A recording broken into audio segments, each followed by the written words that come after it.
Ladies and gentlemen, boys and girls, and those of you still on the fence, welcome back to another episode of Derailed, courtesy of Arcaicskidz.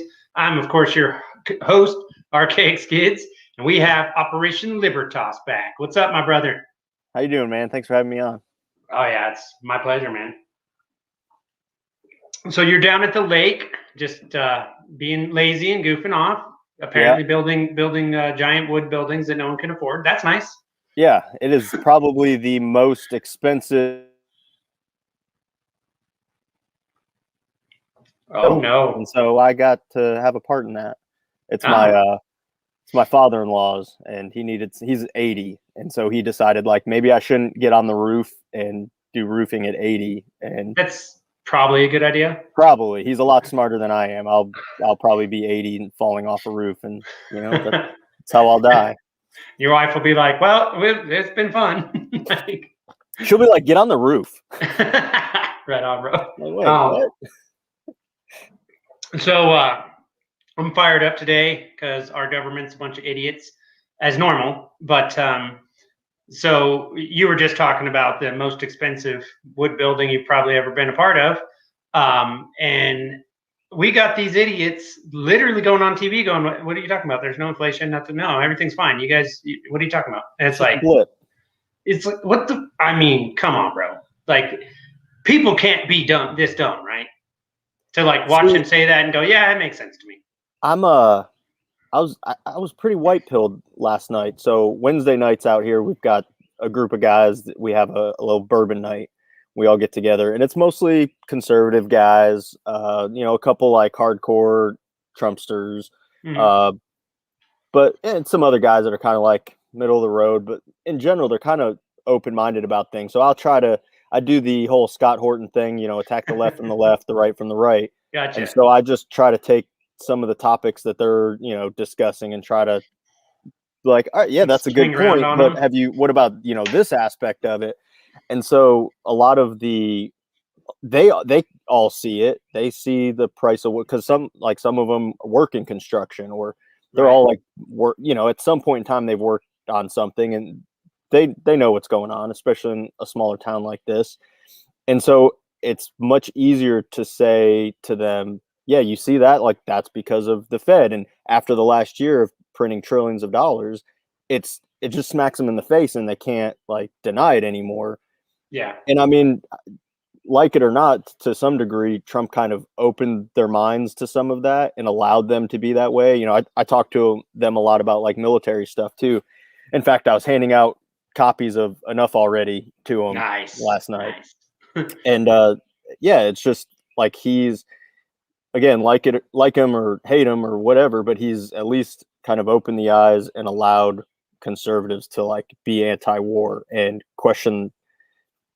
Conservatives are supposed to be questioning the government a lot more, but now they're questioning some of those aspects that they usually are like really hardcore about. And it was a nice little white pill for me last night. Yeah. They one of the things that irritates me is that you got all this shit going on and then you turn on, flip on Fox News and what are they generally arguing about? Liz Cheney. And I'm like, all right, first of all, no warmonger or daughter of probably one of the biggest warmongers in the history of ever should be in a leadership role. So I don't care that they removed her. Good. You know what I mean? Whatever.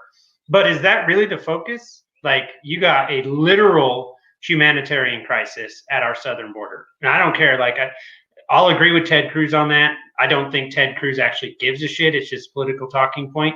But it legitimately is a humanitarian crisis. And it's like, well, they don't even fucking talk about it. I mean, Fox talks about it a little bit, whatever, but it's nowhere else. You know what I mean? And so it's like, that pisses me off. And then you've got this gas shortage or whatever. Like North Carolina's out of gas. So, that's fun. But you flip on any of these or you read any of these articles or whatever. And it's like, no, we don't know what you're talking about. Like a pretty lefty friend of mine. He was in the U.S. Navy, and I don't know what the hell happened to him, but he went super progressive, But we're still buddies. I mean, we still talk and stuff. And he DMs me and he goes, dude, I can't buy gas. Why are they lying to me? And I'm like, they've always been lying to you, bro. This isn't new. They just started lying to me right now. Yeah, it's just happened like 10 minutes ago. Now I don't know what's going on. It's like, dude, and it's, it's kind of good in a way. One of the biggest white pills for me is watching all these conservatives or Republicans turn on cops. I'm digging that. I'm like, that's nice. You know what I mean? That's actually so when I was out here a couple weeks ago, I kind of bridged the gap with one of the more older kind of one of the like the mainstays of the bourbon group. Like kind of if he starts talking, everybody listens, and he's my neighbor right across the street. So me and him talk all the time outside of that anyway.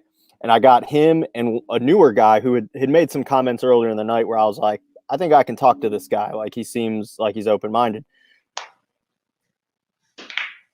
Nope, he froze on us again. Oh, did I freeze on you?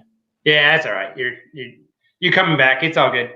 So I started talking to him about, again, attacking the right from the right. And I was like, conservatives have a lot of really good points, but y'all lose all the time. Like you're losing everything. And part of the problem is like you've got your little, here's your truth. And you believe, and a lot of it is truth. It's like, this is what I believe. This is what's right. And this is what I'm fighting for. But when the left is fighting so far over at the other end, and it's like, okay, well, we've got to give a little so we don't go that crazy. It's the whole Overton window thing. So I started talking to him about like, there are some certain things that you guys might not like to hear, but like we have to change. We have to get not necessarily further right, but just kind of change the mindset of what, conservatives are about. And, in my head, I'm kind of trying to bring them more towards like the libertarian sphere, but letting them get there. And so I was like, this is going to be a hard pill to swallow, but we've got to change our mind with the cops. And this was right after, which incident was it? I think we had actually talked about it last time I was on, but the guy got pulled over for having like a weapons charge or something.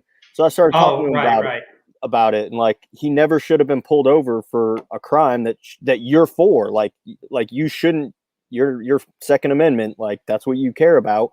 He got pulled over because he violated a law that you don't even agree with. And then he ended up getting shot from it. Like that's what the cops are doing. So I was like, I kind of came at it from a point of view of like, I know this might be kind of hard for you to swallow, but when they kind of saw it like that, they were like, yeah, you're right. And we need to like, not necessarily shit on like all cops, they're still kind of getting lukewarm about the idea. Right. They're like, maybe not shit on all cops. And I'm like, yeah, a lot of sheriffs are great. And you know what? They're local. Like they're actually answerable to you. So they're elected, so you can get rid of them. Yeah. And that's not to say that all sheriffs are great, but not at all. But part of the problem in especially like these small towns is that like to them, the cops are good because they are local cops that like, they're not trying to, they know the people in the community. Right. They're a little bit better than in a big city where the cop doesn't know who the hell he's going to. And nor does he care. Or doesn't care. And so their perspective of cops is different. It's like, but why are you supporting these cops for, in like LA who are shooting people? Like you're defending them just because they're a cop, but that doesn't mean they're the kind of cops that you know and you like and you support. Right. So I don't know. It's just a little strategy and tactics that I think we need to do. And I'm not really around any more left-leaning people a whole lot to try to sway them. I just am where I am. But anyone out there, I just think about it tactically, think about it kind of long-term. Like I'm looking for the next presidential election. Like I'm planning now to try to change some minds and do some things because like, that's what it's going to take. It might take 3 years to get there. Yeah, it might, or even more. One of the things, like I've been having these conversations with people lately and, I tell them, libertarians, especially libertarians, always try to come at an issue or when they're talking to someone as like, we have the best ideas, and they try to come at them from an intellectual level. But the unfortunate part in those situations is you're not dealing with someone's intellect. You're dealing with their emotion. And so you need to come at them intellectually, sure, but from an emotional side as well. You know what I mean? So you look at, like, I've had conversations with people and they're like, well, some of these cops, I don't know what's going on. They seem like they're worse, than they used to be. And I'm like, no, they've always been this way. It just didn't impact you until the government decided you weren't allowed to operate your business or go outside. And these police, you know, this is the same old, oh, they're just following orders thing. Well, now they're following those orders against you, you know, you got to look at it from that perspective. Sometimes you just hit them in the fields and they're like, oh shit. Like, you know, it's pretty easy to convince them now. They don't work for you, man. Yeah. And I mean, I would say on people of all different political persuasion, now is the silver lining of the last year is like the country's primed to kind of divide up these both sides and like bring them into our camp or like closer to our camp. I mean, I would say, you know, before 2020, it was like Trump people and Republicans and then like everybody else. Well, now everyone's seen this and the Republican Party's kind of like breaking up and people are more open to some of our ideas from where they're coming from on the right and on the left, because I mean, there's a lot of leftists that don't like Biden. They hate Biden because he's just this moderate guy who to them he might as well be a Republican. I mean, it's a really good time to, and it doesn't mean we're going to become like 50% of the country, but if we get 10, 20%, like that's huge. You know, that could be a game changer. Like that's because it's not just adding to us, it's taking away from them. And that's anything that takes power is a good thing. I'll take 5% if that's what we can get an extra 5%. That'd be awesome. Yeah, it would. One of my concerns in this situation, because I've had some conversations with people that are not anywhere really near my ideology as far as economics and stuff go, but we do have enough in common that it's worth the conversation and going, hey, look, you know, these guys, they don't work for you. They don't answer to you. If you're concerned about these major corporations, voting for Democrats is not going to help you. It's 100% not. They're all bought and paid for. You know, AOC is bought and paid for too. Like it's, you know, it's not going to help you. But one of the things is watching the government get more violent as you get people like, you know, I had Magnus Panvidia on. He's a Boogaloo boy, and he's all about unity. And he doesn't care so long as, you know, whatever it is you agree on. You know, like cops shouldn't be murdering people. They shouldn't be kicking in doors with no knock warrants, stuff like that. If we can agree on that, we work together. But they're getting more and more violent with people, especially as people unify. And that's a little worrisome to me because, you know, Waco was not a one-time event. Yeah. You know what I mean? It was publicly warm up. Yeah, and it was national, but you just look at how violent they're getting throughout the country as well as around the world. You know what I mean? And it's a little worrisome. I don't know if maybe it's a good thing. Maybe it leads to them completely losing all credibility and they're in power. I forget, and I hate that I don't remember who said this because I'd love to give them the credit, but they were talking about a lion like controls all this land, and when a lion gets hurt, it kind of retreats to its strongest hold area, like the place it can most easily defend, most easily get food. But that's when the lion's even more dangerous if you get close to its area, and that's kind of what I think the government is right now. Like I think they see it. They see the writing on the wall. They probably see it before, like, even we do, because they're like, oh, crap, like, we see some of this change, and this is not good for us. And they're building walls around themselves and lashing out. They're just like a wounded beast. And, I mean, they're not going to go down without a fight. But well, no, of course I think not. in a sense, it's good because their overreaction plays into just helps bring more people over. But it also shows that they're weak if that's what they're doing. Yeah, when you've got them out there, you got the CIA out there pushing equity and this woke shit. You're like, okay, you guys are cheering for the spies now? This is. I would love to see like a real poll, not like a bullshit, but like how is that really, like, what do people really think about that? Like, I can't even imagine that these leftists and wokeists are like, yeah, CIA, like I'm ready to sign up now. Like, I think you can look at social media and just the reaction and the roasting that the CIA took from every side. And it's like, even these lefties were like, okay, wait a minute. Like these torturers are now like, oh, we're on your team. It's like, no, you're not. You're not on our team. You know what I mean? You never have been.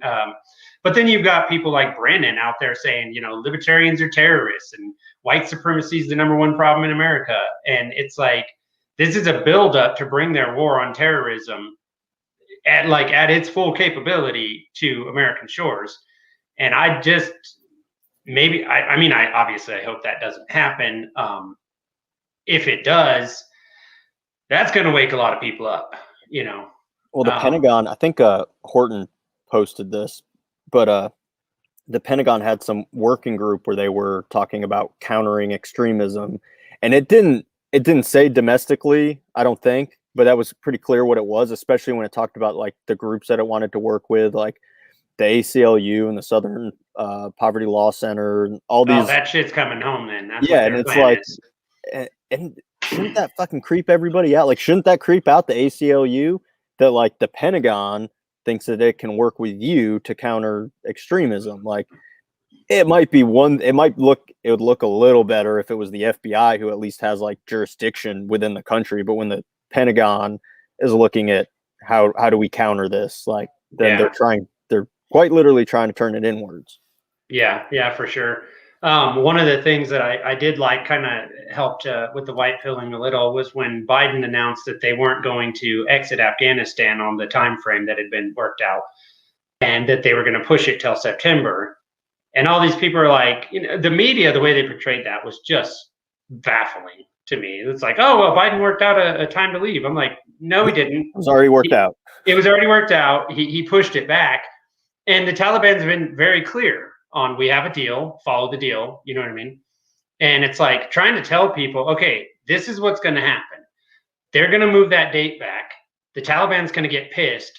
They're going to attack someone, and they're going to use that as a justification to never leave that war. Yep. I mean, that's what they're hoping for. Yeah, that's 100% what's going on. You know what I mean? And it's like people on the left who are like, you know, we have to do this responsibly. We have to get out in like a right minute. Like people, I saw a post yesterday where somebody was saying like, we need to help all the interpreters that the U.S. has been working with, because they're going to have a target on their back when we leave. And it's like, well, they have a target on their back anyway. Do you think they're just like living on the base with the U.S. like their entire life now? Like they go back home. Yeah. But also like there are plans for that. Like every interpreter I ever worked with who was like a national was always trying to get, you know, citizenship to come back to the U.S. Right. It also doesn't mean it's not like every interpreter is a good person. You know, some of them could be working for the other side too. So it's like, it does happen. The vetting process is very difficult. Some of our interpreters did come back. You know, they managed to get whatever permission to come to America or whatever. And it was primarily for that, because they had a target on their back, and you know, so most essentially of them are good guys. Like, yeah, but there's a couple of them. Like there was one for sure that you know, he got caught, and we had to send him off to a small island. You know, but you know, it's a weird situation. It was like I saw something that's like, oh, how leaving Afghanistan could be bad for women's rights, and I'm like, Jesus fucking Christ, people. Like, you know, they're grasping at these straws so hard. Women have just as much right to be bombed as men. Okay, absolutely, and children. Like, come on, guys. Yeah, you know, we're all about equity now. You know what I mean? So it's so funny that like even before Biden came into office, there were all the memes about like a bomber with like the pride flag on it and like all this stuff. Like people were already joking about it. And then as soon as he came in, like that's exactly what they did. And they just pushed it. It was like, well, couldn't you have at least like, all right, if that's what you wanted to do, just like kind of do it under the radar? Wouldn't that have been smarter for you tactically? But to like, you basically went out and might as well have painted a pride flag on the tail fin of a bomber.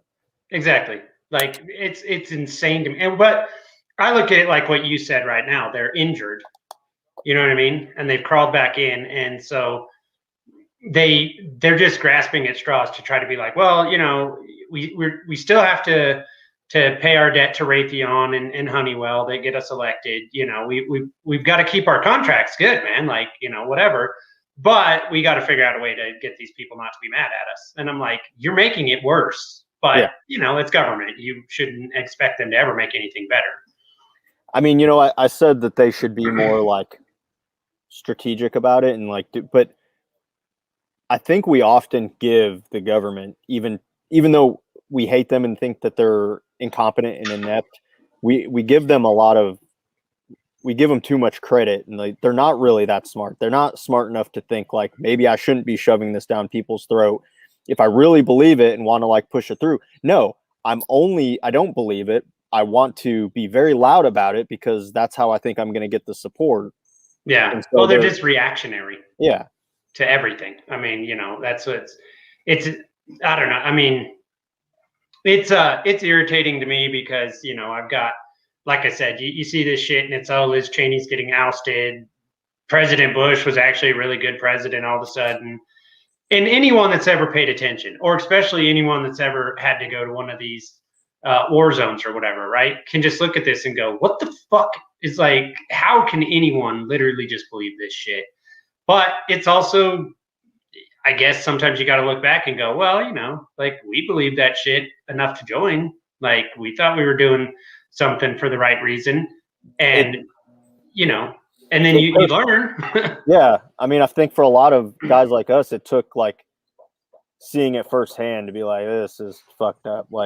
Yeah. I mean, I've had people arguing with me about this Israel-Palestine thing, saying well, Israel doesn't target women and children. I was like, okay, yeah, I don't think they go out and say we're going to kill women and children. No, they just don't care. Kill women and children. And then they try to spin it like the Palestinians are intentionally targeting women and children. I'm like, well, I don't think that they're intentionally targeting them either. They're maybe not trying to prevent it, but you know what? Neither's the U.S. Right. I've done strikes. The bombs that Israel's dropping came from here. Yeah. I mean, it's. And I've tried to. Some of the conservatives that are more I feel like it's changing, where a lot of conservatives aren't pro-Israel and thinking that we got to protect them because they're the only democracy in the Middle East, blah blah blah. I think that's starting to change. But when I have talked to people about it, I'm like, well, how do you feel about Planned Parenthood being funded by the government? And they're like, oh, I don't like that. And I'm like, well, that's $1.6 billion a year, and we're giving $3.8 billion to Israel, and they're killing women and children. So you should care just as much about that. You can say that it's wrong what Israel's doing, and it's wrong. Well, worse than that, we also give money to Palestinian authorities. Yeah. So we're funding that's both a little sides more of this indirect. I guess we're trying to. I mean, it's right, still, yes, sure, we are. but we're funding both sides of this conflict, and then we're supposed to pick a team or whatever. And it's real simple. This is the way I explain it to everyone. I don't care what country it is, and I don't care what their reasoning was. There is no good guy in war. None. They don't exist. It's not real, because you're gonna do bad shit, no matter what. There is no good guy. You know what I mean? Yeah. You might have what you find as an acceptable reason to do the bad shit, but it doesn't then make you moral. It just means you figured out a way to say, okay, well, I didn't have any other choice. You know what I mean? Unfortunately, people don't seem to realize that America's first response, not last, first, is bombs. Israel's first response, not last, is bombs. Yeah. You're the bad guys. And they just came out and said this isn't ending anytime soon. Right. It's after 83, was it 83 women, or maybe it was just 83 civilians and 17 children have been killed. And they're we're not ending this anytime soon. No, they're just going to keep over a few rockets. It's not even proportionate. So I could maybe get on board a little bit more if it was you fired 2 at us and we fired 2 at you. Kind of like Iran, and the U.S., or at the beginning of 20, that was okay, we each kind of did something, but we don't want this to go any further, so we're stopping. But in this situation, one side does want it. They want any excuse to keep going until they have killed. I mean, it's it's a genocide. It's just like a slow burn genocide. And as long as you do it slow enough, nobody really cares. Now, if you kill 1 million people in a year, like then it's genocide and we have to do something about it. But if you draw that 1 million people out over a decade, then nobody really cares. Right, for sure. And I think we've more than proven that. You look at, I mean, even this situation where you've got, a bunch of people on Team Palestine, a bunch of people on Team Israel. Then you got a bunch of people in the middle going, you people don't know what you're talking about, like at all. You know what I mean? But it's like all these people are, well, Israel's committing genocide on the Palestinians. And then on the other side, they're like, well, the Palestinians are trying to drive Israel or Jews into the sea. All of these things are true. Yeah. They can all be true at the same time. But what about the fact that the U.S. government set up, essentially caused the largest slave market in the world in, Libya? We don't want to talk about that. You know what I mean? Or how about the disaster in Yemen? Well, can't talk about that either. It's like, so, America's not without its own genocides basically all over the planet at any given moment. You know what I mean? And that's right, left. It doesn't matter who's president. That's the way it goes down. None of these people seem to have the courage to go, yeah, no, we're not going to do that. You know what I mean? Something that always kind of has bothered me is like, we had to go to war at Vietnam because if the Reds had taken over Vietnam, it would have just been, the dominoes would have all fallen and they would have just invaded one country after another. And then what the hell happened as soon as the Soviet Union fell? Like we just started invading one country after another.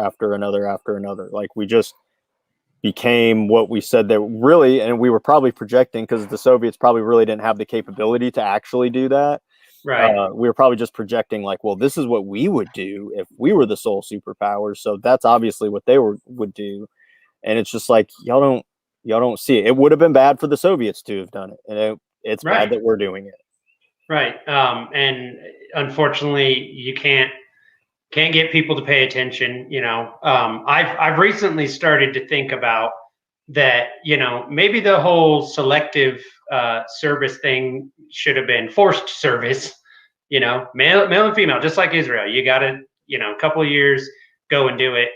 Because I don't think you would have needed to keep doing it. You just do it for like 6 years, right after 2001. And there'd be a whole bunch more people that are like, fuck that, war is bad. Like, if you had done that, if you had actually had to raise taxes to fund it, like you could have done all these things that would have made people realize like, oh, there's costs for us at home that aren't going over there. But when you don't have any of those costs and you just think there's this, special elite group of people who are going over there being brave, doing the fighting for you, then you can just sit back and praise them and not question it. Yeah, I have people, sometimes I'll be like, oh, thank you for your service. And I'm like, don't thank me. Yeah. You don't know anything about that shit. I don't deserve thanks. I don't want thanks. And I didn't do it for you. You know what I mean? So I need to come up with a more like pithy response that's like more succinct, but I usually try to say like, don't thank me. I was just working for the defense contractors and big business special interests. Like I wasn't really doing anything for you. Yeah, that's pretty good though. I like that. Yeah. I was so we're gonna switch subjects just a little bit here, but I was telling you pre-show that I had Danny Hudson on, and he's a personal buddy of yours, and a super smart guy. Y'all definitely go check out that show. Plus follow his podcast. He's real smart, and he can help you with some of these numbers. If he's watching this, I did not say that you were smart, Danny. That is all off. I did not say that at all. That's true. He didn't. He never said that.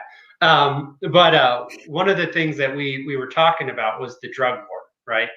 And what led to it is we were talking about the humanitarian crisis at the border of all these people flooding up to the border, especially after Biden told them to, and then he locked them all in cages. And it's like, well, the mainstream media, whatever, they're just like, that we don't know what you're talking about. It's fine, But one of the things they're not cages though. They're like resorts now. They've upgraded those cages to if like you put nice resort. Children in bunk beds in a trailer that you roll off the back of a truck, I'm not going to call it a resort. I don't care what the media says. But they have, and it is a humanitarian disaster. It's costing the taxpayer something like $60 million a week right now. That number is only going up because the people are still coming, But what that led to was, of course, our discussion that it's not just the Middle East that we're always screwing with. We're also always screwing with South American countries. We're down there trying to have our war on drugs. They were the Middle East before the Middle East was cool. That's true. That's true. But we are. I mean, you've got the ATF down there. You've got the DEA down there, causing problems for these nations. And that led us to a discussion that I don't know if you're familiar. You may be, that I believe it was the early 90s. Colombia was a fucking disaster zone, absolute disaster. And eventually they, I guess, just got smarter, and they were like, wait, you know what the biggest problem is that America is coming down here and saying, well, we'll give you this money, but we've got to fight this war on drugs, right? Because we're getting all this cocaine up to America, and that's no good. And the Colombian government's like, okay, well, trying to help. And then they realized that you're turning our country into a fucking war zone, and this is a you problem. Yeah. They're not buying cocaine here, right? They're making it here. They can't afford it here. That's why we're sending it to the U.S. Exactly. And so the government finally had the epiphany that, like, wait a minute, this is a you problem on your end. So we're not doing this shit anymore, because people don't know this, but they were poisoning fields, cocoa farmers' fields. In a lot of ways, that was like decimating the land for decades, and these are not cocaine dealers. These are farmers that are poor, that have very little to live on, less than $1 a day at the time, whatever. So Colombia changed their policy and essentially told the U.S. government, fuck off. We're not doing this anymore. It's a you problem. You deal with it on your end. We don't care. We're not doing it. And in 6 months, Colombia turned around.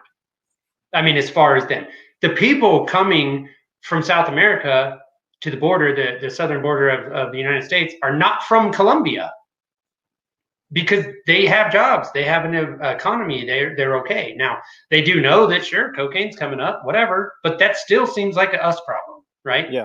And the easiest way to solve, I believe, a lot of these problems in Honduras and Brazil and all these places that are having these conflicts is get the U.S. government the fuck out of there. Let them do their own thing. You know what I mean?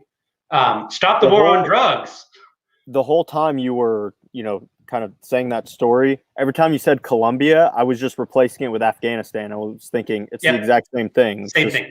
Poppy fields. Yeah, exact same thing. And I know for a fact you saw it probably firsthand of guys out there, U.S. soldiers and Marines protecting poppy fields. Yeah, I never went to Afghanistan, but yes, I've heard of guys, like I've had guys in my unit that were like, yeah, we were out there just protecting the drugs. Field. Yeah. I mean, that's, so it's like you got DEA on this side, like fucking torturing South America over cocoa fields. And then you got U.S. service members protecting poppy fields in Afghanistan. It's like, this is nonsense. You know what I mean? But so, yeah, we were discussing that, and that got me thinking, and I tried to look it up and I couldn't get an actual count. But I had some pretty bad estimates. So according to certain estimates, the war on drugs has killed 13.5 million people for every 10 years it's been ongoing around the world. And that's on the low end. Yeah. Like that's, that's 62 million people dead over this thing. And that doesn't include overdoses. And compare that to how many people. Well, don't compare it like, then also look at all the lives destroyed because somebody, went to jail or, was arrested or whatever, and it ruined their lives. And then compare that to like how many people actually didn't do drugs because there was a war on drugs. None. Probably close to zero. That's not a thing. That's not a thing. And it's, it's kind of like, if anything, more people did it because they were like, oh, it's illegal. Yeah. I mean, but it basically comes down to this. If you have one of their medical degrees and it comes from a pharmaceutical company, sure, we'll absolutely get you addicted to Oxycontin and then cut you off. Yeah.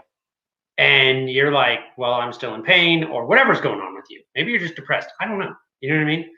But what do you think happens? They're going to go out, they're going to get this shit, and now it's getting mixed with all kinds of garbage nonsense that you don't even know what's going on.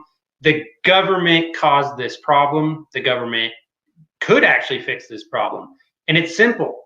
Stop. Just stop. You know what I mean? But I haven't really broached that subject yet with the Bourbon Night crew. As far as drugs, although I mean it's come up a few times and guys are definitely like more open to it than I would have thought they were 5-10 years ago. But Dave Smith was on what's his name, Gottfield's show on Fox News. Oh, Greg Gutfield. Yeah. And so it's, it's a Fox News show. Granted, they've got like another comedian and like I don't even know who the people were, but like they're not like your normal. They only had one comedian. Yeah. Well, they had another guy besides Dave. Oh, okay. And then they had like a Fox News contributor. So these are all like Fox News people, and it's on like actual Fox News. At this point, Dave Smith is a Fox News contributor. Well, that's true too. That's true. But I mean, the show ended with all of them talking about like, yes, we should all be allowed. It's your right to take recreational drugs, and I was like. I love that about Dave Smith. It was awesome. Love that Dave Smith can get people in just a few minutes to go, wait, yeah, you're right. You know what I mean? He probably talked the least out of anybody, but when he did, he had great points. And it was just amazing to watch. And I've never actually watched that show before. So maybe it has this more like late night talk show kind of feel to it. Yeah. Gutfeld, it's probably one of their best shows that they have, as far as they try to bring brevity and humor and stuff like that. But I'm not big on Fox News because they are propaganda too. I only watch when Dave's on. Yeah, well, I mean, you got to watch when Dave's on. But speaking of that, like he was on Rogan's podcast, so he actually reached a bigger audience then than he did even on the Fox News. Yeah. Big time. But it's 3-hour long podcast. You know what I mean? And it's an extremely good conversation. He even shocked Joe Rogan a few times, which he's shocked. You can say anything you want about Joe Rogan, but the man's got a pretty, at least, open-minded audience, given all the people that come on his show, right? Yeah. And it's a big opportunity for someone like Dave to reach out and talk to some people. And someone was telling me like, oh yeah, but they said this thing about people, Rogan said he wouldn't tell a young person to get the Fauci juice or whatever. And I'm like, okay, that feels like a distraction to me. Oh, 100%. You know what I mean? That they don't want people, they want to be like, oh, look at these bigots. Don't watch it. Because if you do, you're going to hear some shit that you're going to be like, wait, what the fuck? You know what I mean? Do you think it's only libertarians that know that Dave's come out and said that he's thinking at least about running for president? Like, no, the other people. Well, he said it on that show. Yeah, he did, and he had kind of hinted to it in a little bit. Yeah, it, but it wasn't like that was like a definitive. Like, yes, I'm definitely thinking about it. Yeah, and so, but it's like it's not like only people in our circles know that, and so they're keeping their tab, on other people that are running that could disrupt the system and what they've got going on. So they're already looking to throw him under the bus or just completely ignore him, give him the Ron Paul treatment, which that's going to be their choice. That's going to be that's what they'll pick. Because I think Dave Smith fucking terrifies him. Do you know how awesome it would be if he could get on the debate stage with, Biden and or Kamala, whoever's the. Oh, it doesn't matter who it is. The game's over. Yeah, like if they never will, but I would pay so much money to watch that because it would just be awesome just watching him like I'm a stupid comedian and let me tell you how this really works, and everyone would be like, yeah, that's 100% right, and all of a sudden he would probably become president and then get shot in the head. Well, probably. But also there's another reason. Speaking of which, we should probably start thinking about putting together a PSD for Dave. I've actually considered that, especially since he was on Michael Malus's You're Welcome the other day and essentially told him you will absolutely be the press secretary. Yeah. It's not really optional. Apparently, we're going to have to raise 1 Bitcoin a month, whatever. I personally stated I will give Michael Malus the first Bitcoin. Personally, I will do it because that would be fucking hilarious. Oh, man. Like, I mean, God, you think Kayleigh McEnany was mean to the press? Jesus Christ. You think like, so I know, first off, like this is all kind of hypothetical, long shot, but yes, I get that. There's a lot of people, especially like the agorists that think like we shouldn't even be wasting our time with this, which I'm all totally on board with like the agorist agenda and like doing the counter economics. But I also think that we should be approaching this from as many angles and attack vectors as possible. I agree with that. But could you tell me, they say like you can't fight politics with politics. Imagine Dave is president and Malus is his press secretary. Like, does that not alone like bring the system down? Like, brings it to its knees. Expose everything. Like, yeah, this is all a farce and we don't need any of it. I mean, David have to live in a bunker and he'd never be able to come out, for sure. And Michael would need a security team that would rival the Secret Service of his own, for sure. And it would be one of the, I mean, even if it didn't work, it would be one of the funniest things that's ever happened in the history of the world. I mean, the only saving grace maybe is that like they couldn't really assassinate him, because the second they did, it would be like, well, this is obviously. Well, then the game's over. Yeah. So like, hey, Dave, are you willing to go that far for the cause? Because like that would definitely. Well, I feel like if we're going to have to give Michael Malus a Bitcoin a month, then maybe we can get another Bitcoin a month put together somehow to build Dave Smith an Iron Man suit, so they can't kill him, and he can just walk around in his Iron Man suit. Maybe that's how we handle this business. I don't know. That would be funny. No, I don't actually see. I feel like if that's I don't think that he could an Iron Man suit, though, like what's stopping Malus from also getting an Iron Man suit? Then, like, that's a fair point. And then maybe even just taking over the presidency, because I wouldn't put it past. Yeah, he might just go. Yeah, now I'm the dictator.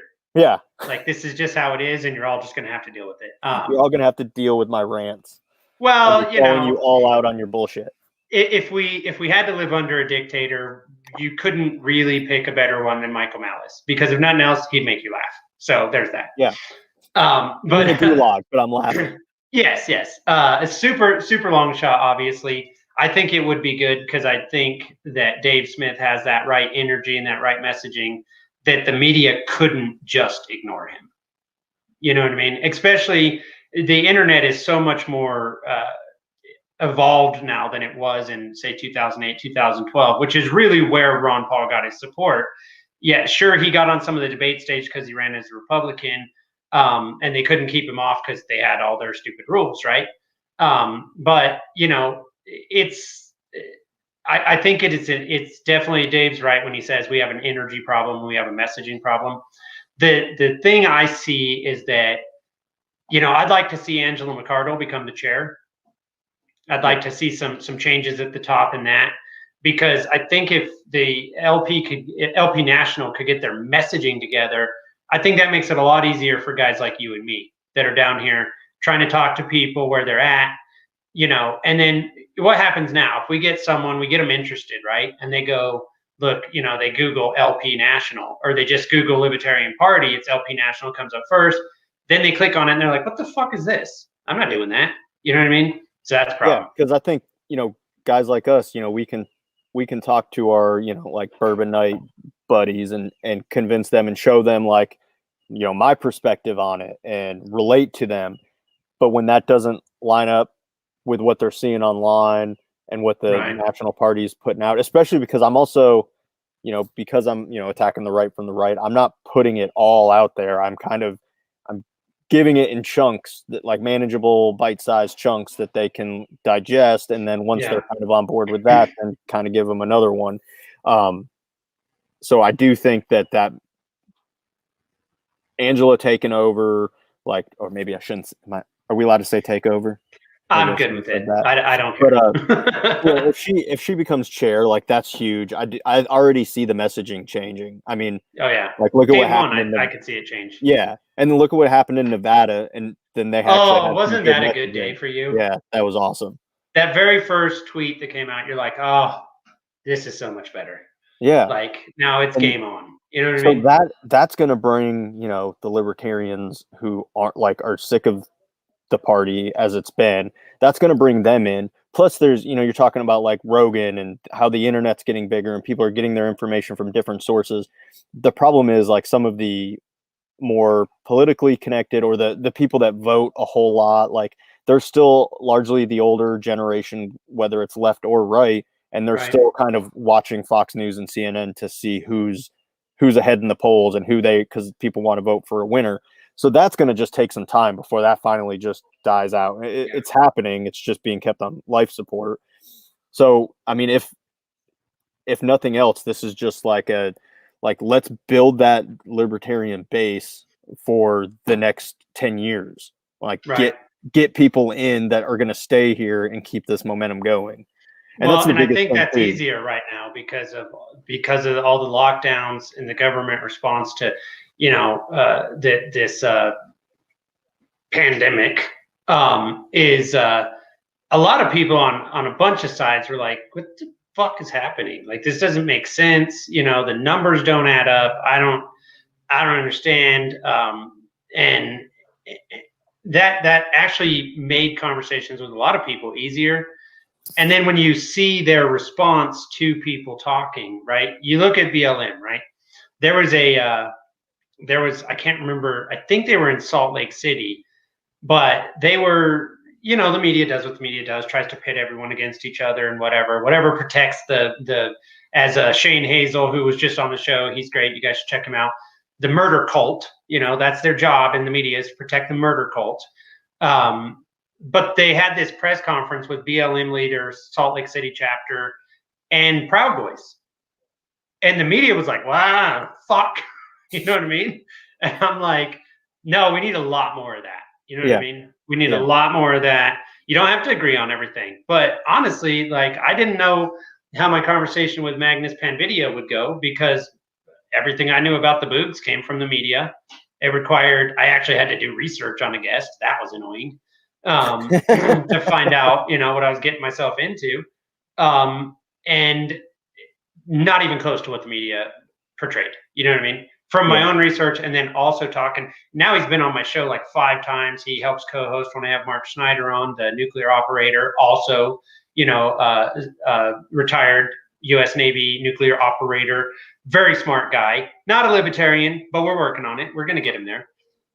Just doesn't know it yet. That's what I told him. I was like, no, you are, man. You just don't know. Well, we'll convince you. Don't worry. But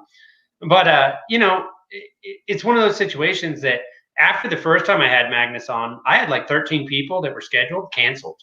And they're like, I can't go on a show with the terrorist. And I'm like, oh my God. I was like, wait, what terrorist? What are you talking about? And they said, oh, you had that Magnus guy on. I go, did you watch the show? Well, no. Shut the fuck up. You don't know what you're talking about. And you're a coward. And I don't want you on my show anymore. By the way, someone from the Taliban could contact me and I would bring them on the show.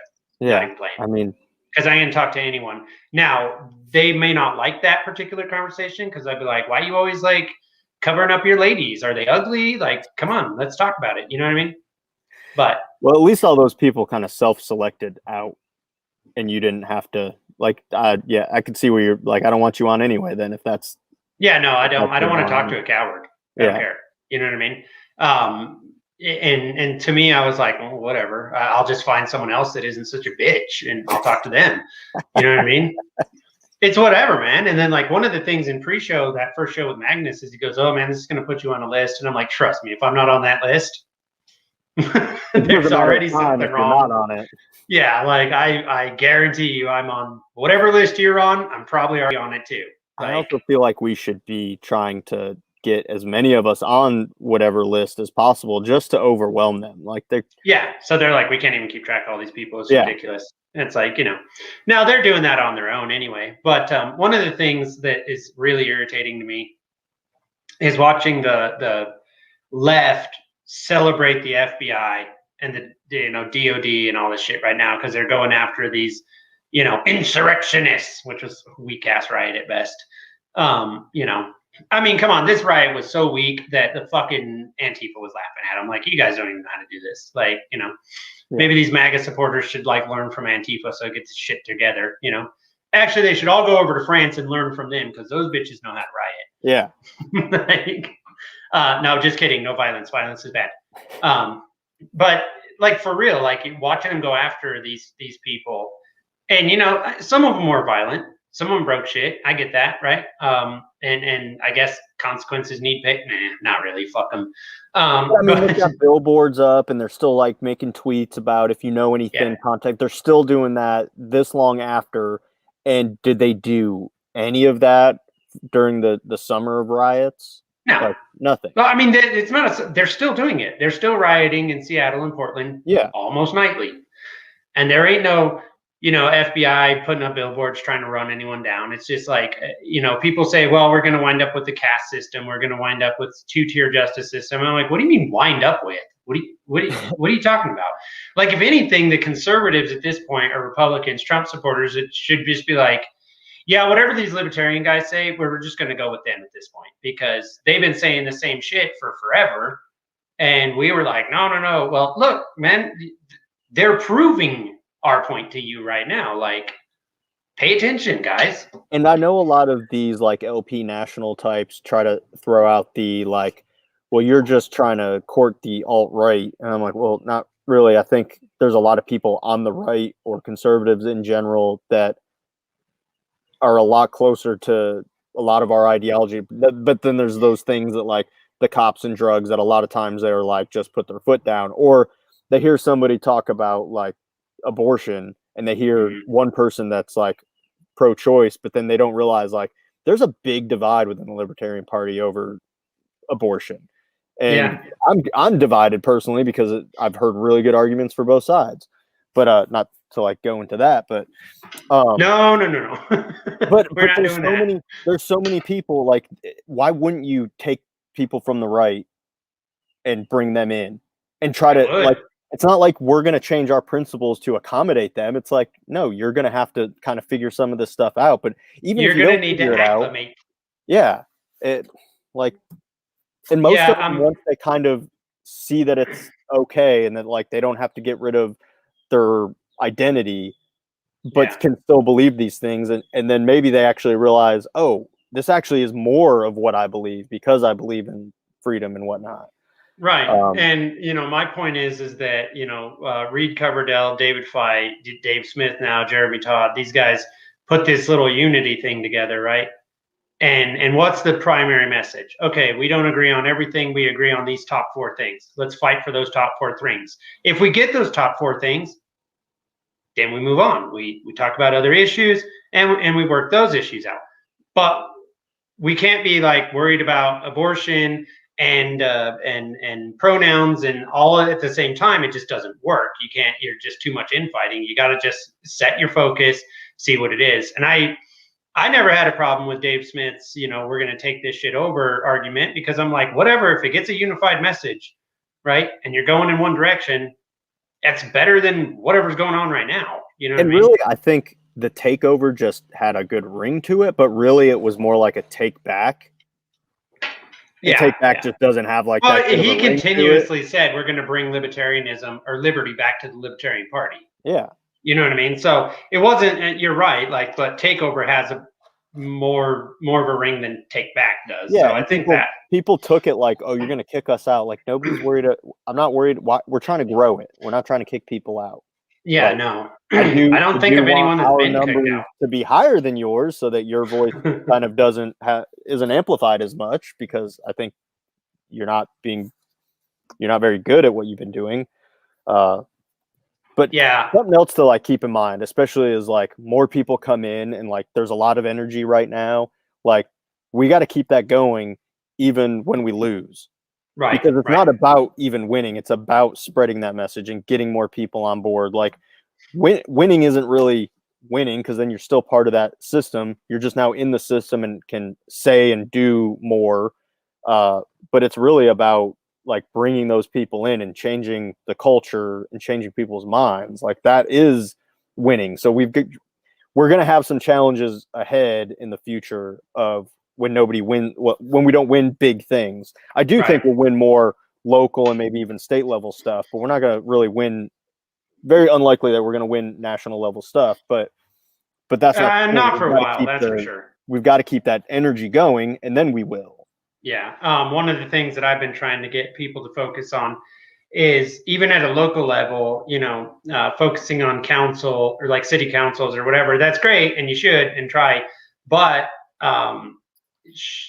focus on your sheriff, focus on your district attorney. These are the actual cheapest campaigns to run out of all of them. Shockingly, I know, but especially considering the reach that they have. You know what I mean? If you have the right sheriff and the right district attorney, it really doesn't matter what else is going on. Whatever you want, I'm not enforcing it. Yeah, because then the city council or whatever can be like, well, you have to. No, I don't, and I'm elected, so fuck off. You know what I mean? So that's a good place to focus, I think, our efforts. And then the other thing is, like, I've been trying to get a decent conversation started about energy future of America and the world, really, but America first, because you got to start at home and then work your way out. And I've looked into a bunch of stuff, and I've like I said, I've had Mark Schneider on a multitude of times. I have a mining expert coming on to explain the economic and environmental impact of nuclear power from the mining industry side of things. But I cannot seem to get one of the solar or wind experts to even talk to me. And that alone is like, why? Kind of telling. Yeah, that's kind of telling to me. I'm like, okay, like, if you're not willing to come on and give your side of things and say why your tech is better or why you think that's the future, and this nuclear operator who's married to a nuclear engineer is willing to do that, and more so, he's even willing to be on with you and have that conversation, that kind of tells me that you don't actually believe your nonsense. You know what I mean? So I'm trying to get libertarians to look at that and go, well, okay, maybe it's not as scary or dangerous as we thought. And after we first talked about this, because you introduced me to some of these, to this guy, to Mark, and some of these ideas and stuff, and I've been talking to other people about it. And, a lot of the people I've talked to are like, yeah, that's awesome. Like, that's exactly what we should be doing. Mm-hmm. Like, people are all on board with it. But, yeah. I mean, at least the people I talk to, I'm sure they're. Well, yeah, and I'm getting the same response a lot. I mean, obviously, you're always going to get some blowback from some people. That's fine. You know what I mean? Debate causes thought, and thought makes for better decisions. So, well, not always, but yeah, I've actually got mostly really good feedback from people that never really considered it, and they also, a lot of them were like, well, I didn't. I thought it was super dangerous. I thought that like we could have all these problems, and tell you, if you can sit and listen to someone for an hour, 2 hours, 3 hours, who's an expert in this thing and has no problem talking about the bad shit that's happened, you know what I mean? Whatever. And then explain not only that it happened, but how it happened, why it happened.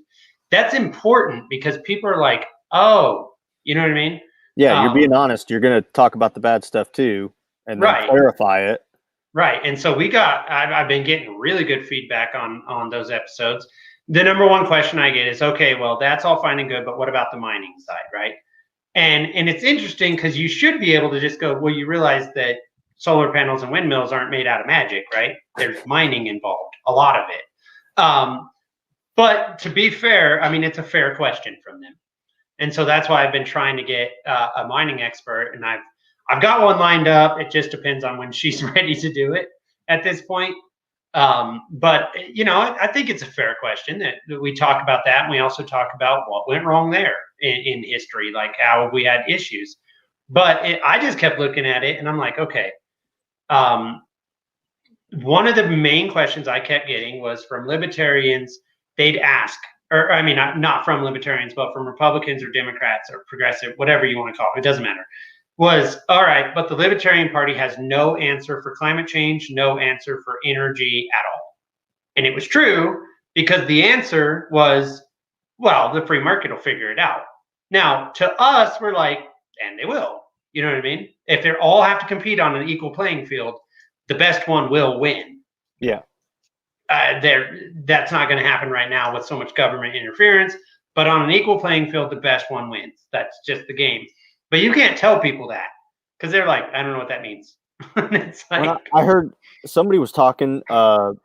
They were like, somebody was questioning, the whole "what about the roads" thing, and the best response I ever heard was somebody said like, "Well, why do we have to have roads? Who said that cars are the best option? We have that because the government subsidizes the roads and the gas and all this.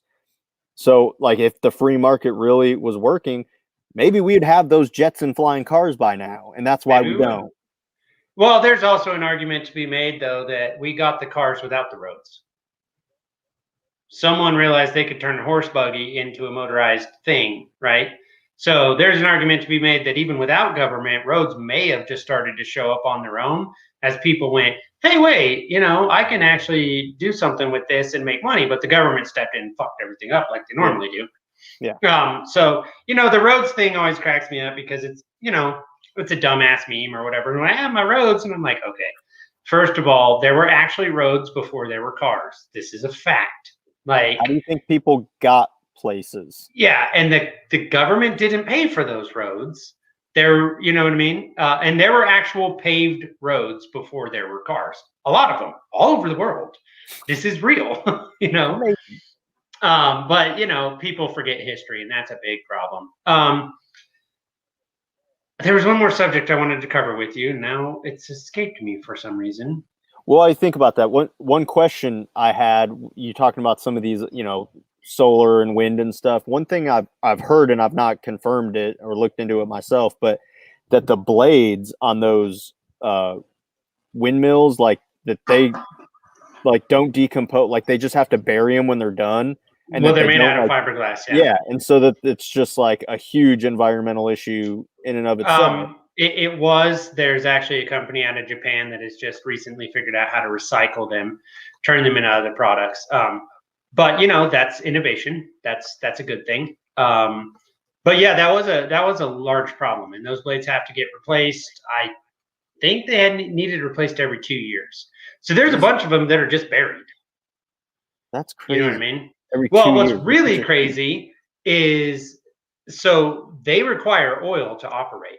Okay. I've heard how much oil that 12,000 gallons of oil that needs to be changed every 6 months. So what are you saving here? Yeah. You know what I mean? This is ridiculous. And if you watch some of the episodes with Mark, he does go through this. Like, he explains how this operation is funded. You know what I mean? And it's not it's government interference like normal. You know what I mean? If you subsidize one thing, of course people are going to build it. And if you don't subsidize something else, you're picking winners and losers, which is something libertarians talk about all the time, that government shouldn't pick winners and losers, but they do. They always have. I don't know that they ever wouldn't. You know what I mean? But yeah, there's that, but there's also, even with the mining side of it, like I said, I want to get this mining expert on, and her expertise is more in manufacturing more than mining necessarily, but she has a wide range of knowledge of mining in general.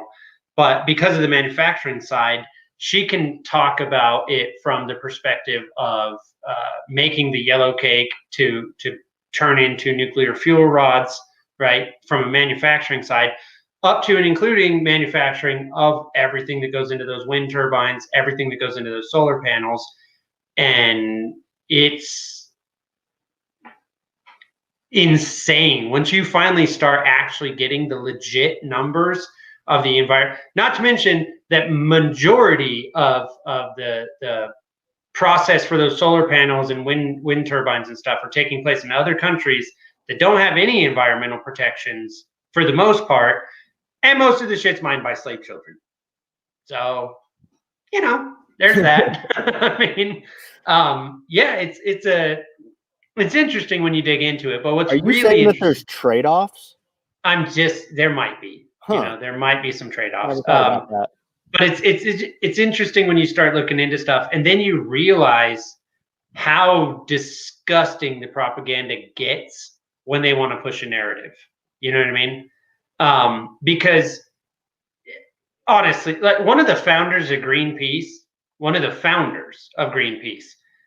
basically got ousted from Greenpeace and whatever, because he said nuclear is the future. It's Yep. the only legit clean energy source that we have. Is it perfect? No. But he then, way back when, said, but technology is going to change that. As we develop technology, that's going to change that game. And it turns out we've found that spot, you know, with the Aurora project. We've got it. You know what I mean? And so we can basically have no nuclear radioactive waste through the Aurora project, because we take all of the spent fuel rods from all these power plants, also from the submarines, also from the aircraft carriers, and they reuse what little bit is left in their reactor, their 1.5 gigawatt reactor, until that thing is zero radiation left in it at all. It's a piece of gravel. You just throw it on the ground. It doesn't even matter. Yeah. And I'm like, so even without any assistance, this market still did it on its own, figured out how to do these things. You know what I mean? And so, yeah, it's kind of, I guess, my pet project. That and getting constitutional carry everywhere. I mean, it looks like it's like bound to. It just keeps. It's like the dominoes. One of my favorite things that happened in the last month. Pepsi just got it.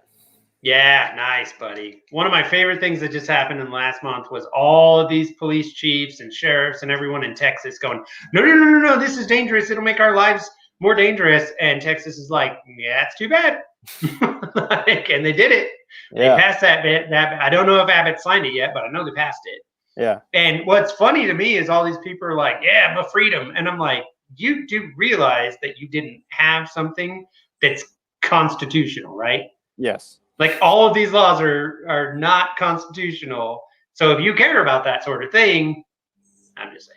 Yeah. Anyway, I don't remember what that last subject was. I wanted to one. Yeah, I do remember. So you've been, well, maybe I don't know if you want to talk about that. Let's go for it. Okay. So Scott Horton's book, obviously a bestseller, as it should be, because Scott Horton's hilarious, and well, he's not really hilarious. He's super smart. Sometimes he says funny things. It's going pretty well, but you're giving away a bunch of copies.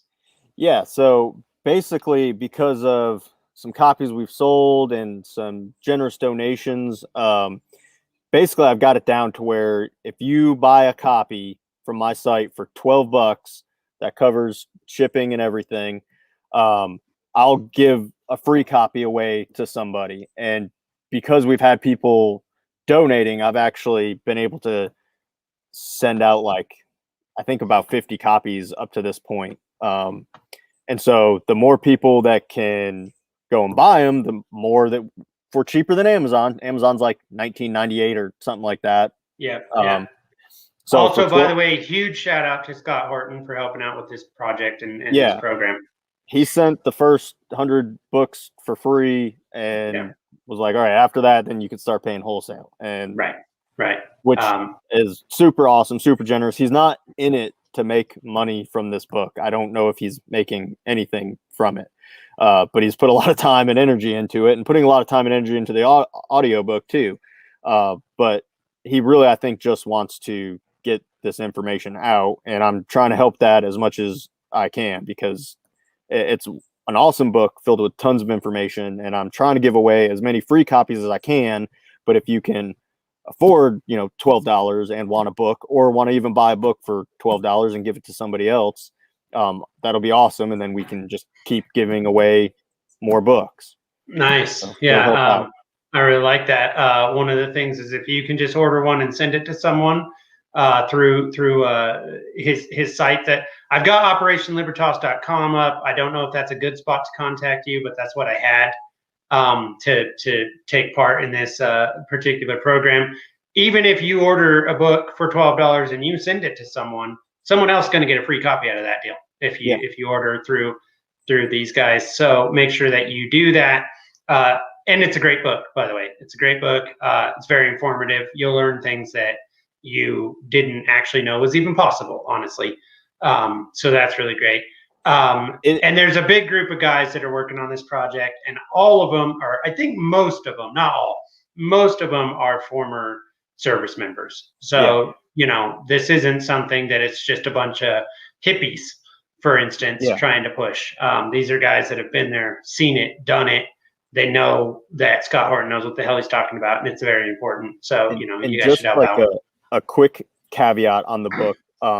I wish I had this book while I was in Turkey and Syria, because after reading it, I was able to connect the dots and understand things better of what was happening. And if I had known some of these things, at the time, it would have made my job better. It would have been easier. I would have been more effective. Not that we necessarily want the military to be more effective, but we do want them to be more efficient and, not kill as many innocent people.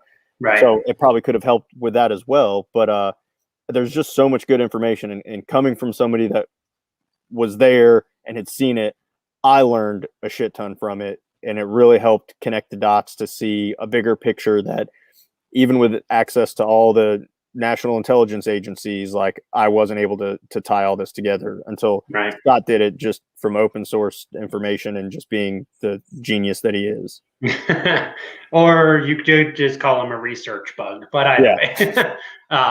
But yeah, it's a great project and you guys should definitely check it out. Order a book, $12. It's worth it. Even if you just bring it to yourself, you're also sending one to someone else. So that's really good. Make sure that you guys check that out. You got anything else you want to add in there right quick, bud? No, that's it. That's the biggest thing that I would like to push. If you want to go right to the book, it's operationlibertas.com/shop. But if you go to the site, you'll find it. It's pretty easy. Right on, man. Right on.